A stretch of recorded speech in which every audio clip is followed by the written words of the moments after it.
از برای ما وطن این تاجیکستانی من است. از برای ما وطن این تاجیکستانی من است. باغ و بستان و چمن این تاجیکستانی من است.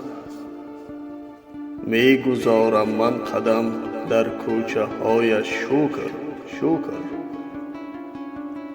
من نفس آزاد گیرم از هوایش شکر. در زبان شکری وطن باشد مرا. تاجیکستانی عزیزم جان و تن باشد مرا. صلح آورد و امانی در زمین تاجیکان. صلح آورد و امانی در زمین تاجیکان. جمع کرد او ملت خود را ز خاک دیگران. هست تا امام علی بر ملت ما پیشوا. وحدت و هویت ما را نگیرد کس ز ما.